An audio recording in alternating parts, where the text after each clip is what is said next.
For Honor, this game has made me develop a love-hate relationship with it. There are a lot of mechanics in the game that I just adore as a gamer and as a game designer, but there's also some things that really irk me and prevent me from loving the game as much as I want to, as much as I should. One of those things is the peer-to-peer system. It goes without saying that with any game that has online, good netcode is essential. It helps the longevity of the game, it helps the game seem fair and balanced whenever you enter into the competitions, so on and so forth. It just feels like, for whatever reason, Ubisoft has decided to stick with the quote-unquote tried and true formula of the peer-to-peer servers. Now, it goes without saying peer-to-peer is complete garbage in most regards. It just doesn't work for games that require perfect precision of blocks and counters and dodges and stuff like that. And it really hurts the game where you're fighting someone and all of a sudden, because the host decided to rage quit, or the host suddenly's connection got terrible, whether they're downloading the newest game or whatever, something stupid, the game just shuts down, or you're losing the match now, or the character you're fighting has teleported all the way across the other side of the map. It's not only game breaking in a sense that it just breaks immersion, but it's not fun to deal with, and it just kind of stops you from playing the game longer than you want to when you see these issues keep popping up. Another feature in the game, which is one of the main grandstands of the game, is the revenge system. Revenge is a mode that allows a character to essentially get out of situations where they're being double teamed or triple teamed. And in practice, it actually works as designed. There's been times to where I'm fighting, 3-4 people, I'm doing the best I can to get out of it, I have revenge, I use it, and I escape, right? Unfortunately, revenge mode takes it a bit too far in some regards. Because not only does it knock back enemies who are attacking you when you activate revenge mode, it also gives the character increased health for a certain duration, it gives them unlimited stamina, it gives them armor, it gives them increased damage, and it gives them increased speed. Essentially, it turns your character into a super version of them, which they can essentially dominate any 1v1 situation, or in most cases, 2v1s or maybe even 3v1s if the player is good enough. Now, again, in practice, this mode works as intended, and there have been times to where even I have to rely on revenge mode in order to get out of certain situations, but I feel as though mechanic does way more than it should by giving unnecessary buffs to characters. There's no reason that my character should have increased armor, health, speed, damage, defense, so on and so forth. Each one of these characters is unique, and that's one of the positive aspects I like about this game, which I'll talk about in a second. Give the revenge system something that tailors to that character. For example, the Berserker. The Berserker is a chain-heavy character, right? Most of his damage comes from chaining light attacks into heavies, mixing it up, so on and so forth. For her revenge, or his revenge, depending on which sex you pick, you should be able to chain those attacks a little bit easier, maybe do a little bit more damage from the chain attacks themselves, after the initial, get the fuck off me mode that you get when you unleash revenge mode. I feel as though character-specific revenge gangs would be a lot beneficial, and would actually ease the grief that people have in revenge mode, just by giving characters certain attributes instead of giving them every single attribute in a revenge system. Now again, that's just my opinion, but I feel like that's something that could be addressed maybe in an update, or something that could be fixed with revenge mode in general. To the things I like, because I want to end this on a positive note. I like the character diversity of the game. There's a lot of characters, I believe 12 characters in total for the game, and they all play unique in their own aspects.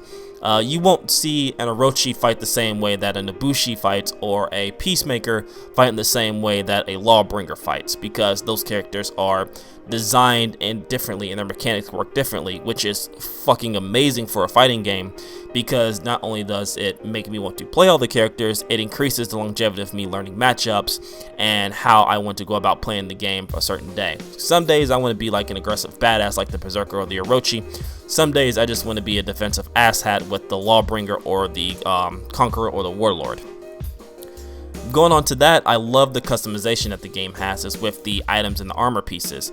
It's great seeing the same character look different from different headpieces, arm gear, weapons, so on and so forth. And it takes it a step further by allowing you to actually have certain attributes increase with certain characters. For example, my Berserker is all about the attack. She doesn't have much defense, but I have items that cater to her attack and her stamina regen, so that way I can keep up the pressure with her unique ability, and that's to chain light attacks after 4 successful light attacks. Not every Berserker is going to play the same way, and I love that, especially in mirror matches, because it's nice to see how a certain person's playing a certain character, and it's great, and I love that feature so much. And that's one of the things that keeps me going back into the game. I also like how aesthetically pleasing this game is, and it's surprising to say that because Ubisoft has been known to downgrade their games, right? It started with the Division, or excuse me, it started off with Watch Dogs, and then it went over to the Division, and then it went over to Ghost Recon's Wildlands, and I believe they also did that with Far Cry as well. A lot of the games, when they first show it off, look fucking amazing, right? You know, beautiful landscapes and stuff like that, and then when the game comes out, it's not what the player expects, and I feel as though if it did happen in For Honor, I can barely tell the difference. I think they found a sweet spot with this game to where the environments, the characters, and everything in it just looks amazing, and they hit the overall design that they wanted to hit. And I'm grateful for that, because it may not seem important to some people, but I do like, you know, good looking graphics in video games. It helps the immersion. It's not the important feature that I look for, but it's a nice plus on top, right? It makes you feel good seeing, you know, how amazing you're doing and how good the game looks. It's just one of those pleasure things that people get out of video games.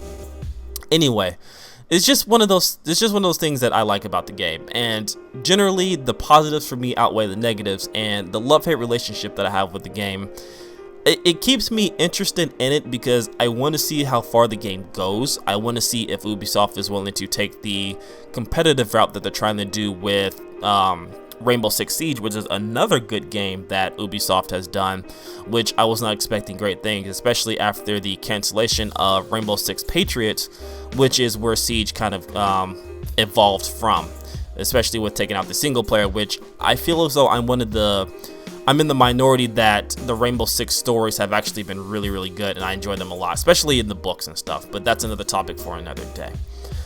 That being said, I do continue to play For Honor for a while. I'm gonna live stream it a lot. I'm gonna possibly make videos on it as well, maybe like just gameplay videos and stuff like that, because I thoroughly enjoy the game, and I think it's one of those games that's gonna keep me playing, you know, 100, 150 hours after the fact, especially if they release a good amount of content such as characters and maps and game modes and stuff like that. Please, for the love of God, add a 3v3. I'm not the only one that wants that. Other people want that too. It just makes sense. Anyway, I hope you guys enjoyed this different take on the video. I'm sorry it's not as structured as I want it to be. This is kind of like on the fly thing of something I've had on my mind. If you do enjoy these type of videos, please let me know in the comments below, and please let me know what you think of For Honor. How do you feel about the game so far? It's been out for at least about 2.5 months, and I think that's well enough time to kind of develop an overall opinion about the game of how you feel about it. So let me know what you guys think in the comments, and I'll catch you guys in the next video. Later.